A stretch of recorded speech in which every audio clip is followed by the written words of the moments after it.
Let's go, go, go, go, go.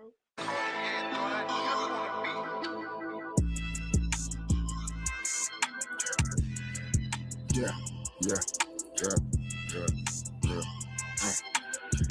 For the love of money, niggas come around. For the love of money, some stay around. For the love of money, what a nigga will do. For the love of the money, yeah. I gotta shake it 12 at night to 5 in the morning. They don't give a fuck now. If it's for the money, niggas gon' bark and they bite like a motherfucking dog. Gotta party like a motherfucking dog. For that cat, I am gon' roof. And I'm barking at that cat, and I am gon' take the roof off. And I'm riding that ride. Rip, leaning to the left, but I'm steady on the only right. I'm swerving with a purpose, A nigga been sipping on that purple.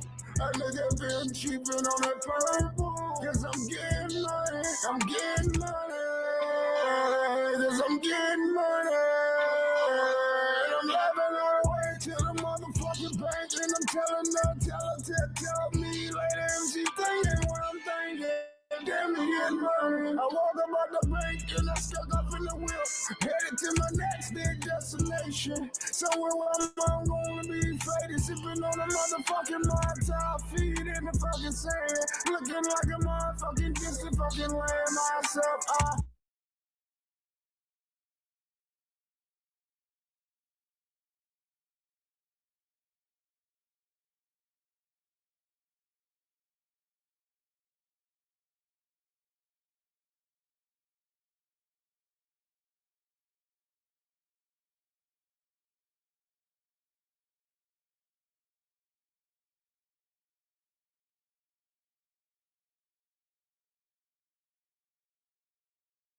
I think we all know how the story ends. All of America's top federal authorities find no evidence of collusion or conspiracy. There was no client list, no blackmail, nothing left behind at all. The banker who spent his career building a mysterious fortune while he managed money for billionaire clients that probably didn't exist, while also trafficking girls to and from a private island in the Caribbean at the same time as he hosted some of the world's foremost politicians, businessmen, intellectuals, and celebrities as house guests, he had acted completely alone. It was all an unfortunate coincidence and nothing more. The story of Jeffrey Epstein faded into the past as the world kept turning. Are you still talking about Jeffrey Epstein?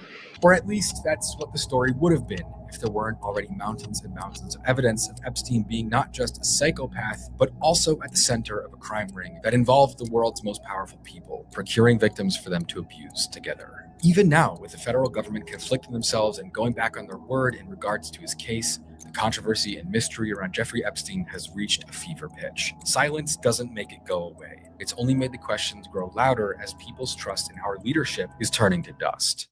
But in order to understand how Jeffrey Epstein was allowed to happen, what made him the monster he was, we have to go all the way back to the beginning, before the island, before the fortunes, before the world knew his name. And we have to take a much closer look at his life and the system that enabled him. Jeffrey Epstein first appears in any public capacity in July of 1980 when he's 27 years old. But the context is very strange. There's an article I found from Cosmopolitan magazine where he was listed as Bachelor of the Month with a tiny blurb and a black and white photo next to it. It says, financial strategist Jeffrey Epstein talks only to people who make over $1 million a year. If you're a cute Texas girl, write this New York Dynamo at 55 Water Street, 49th floor, New York, blah, blah, blah. Because for the first 20 years of his career, Epstein garnered only occasional and brief mentions in the press. He had no real public recognition at all in the way that most high-level bankers might. And that's because there wasn't really a sensible explanation as to how he got there in the first place. Jeffrey Edward Epstein, born in Brooklyn in 1953, was the son of two working-class Jewish parents who, by all accounts, were completely normal. His mother, Pauline, worked a full-time job as a teacher's assistant while raising the kids, and his father worked for the City of New York's Parks Department as a gardener. Former friends and neighbors would use words like simple, humble, and gentle when talking about Epstein's parents, his brothers, and even Jeffrey himself. One former neighbor would later write that he was a nerdy little boy. People said that he was smart, overweight, always smiling, but mostly quiet. In high school, Epstein liked algebra and calculus, and he was on the math team, but his teammates would later describe him as not sticking out all that much. But he was smart enough to graduate high school in 1969, 2 years early, and he would then attend Cooper Union College, a very small school in Manhattan, known for offering completely free tuition. He studied math there, although after 2 years he transferred to NYU, but he ended up leaving there after 3 years without any college degree at all.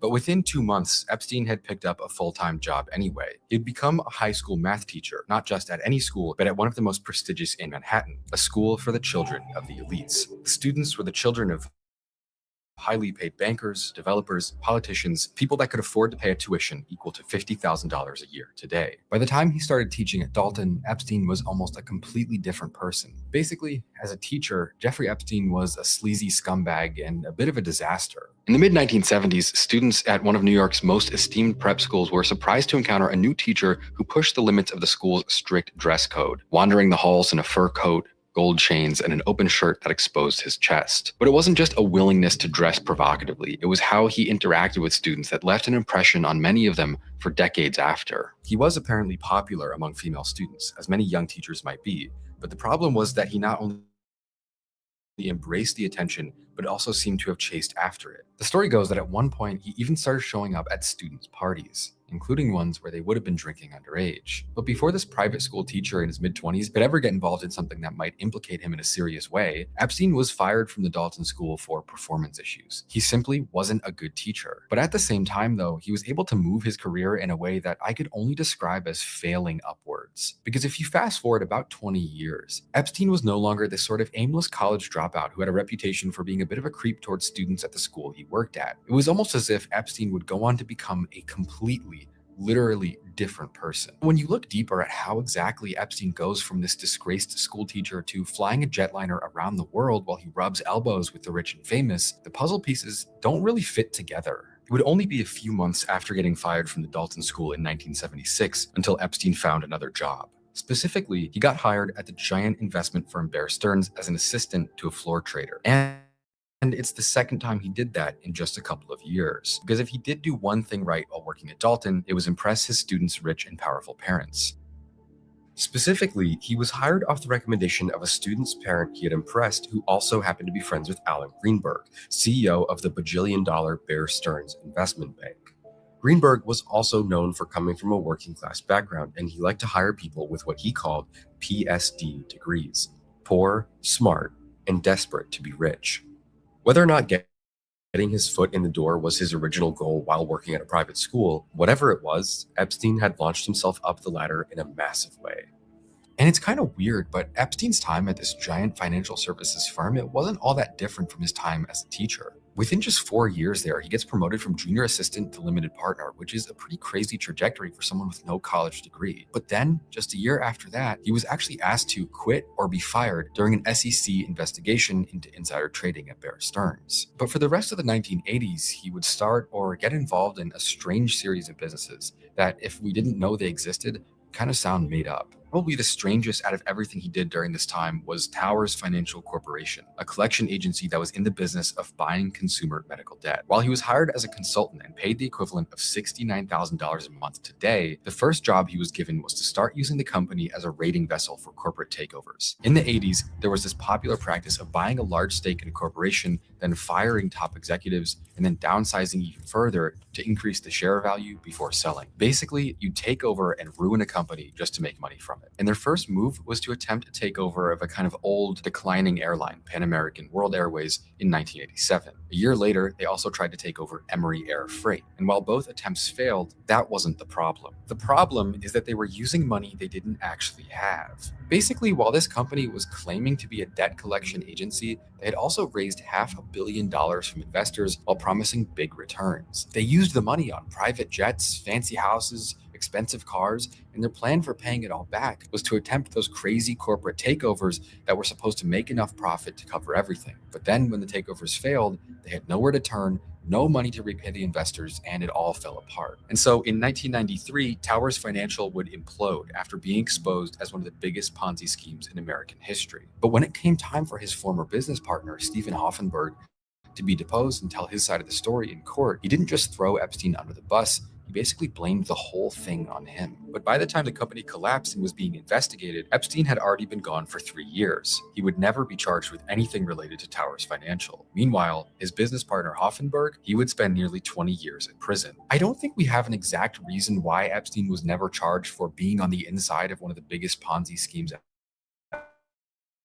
One explanation is that Hoffenberg could have been lying. His testimony during his case was considered kind of generally unreliable. He would lie about a lot of stuff, wouldn't tell the truth. Another reason is that if Epstein was never really on the record as being deeply involved in the fraud, because apparently they didn't use his name for the trades or whatever it was, it's just hearsay.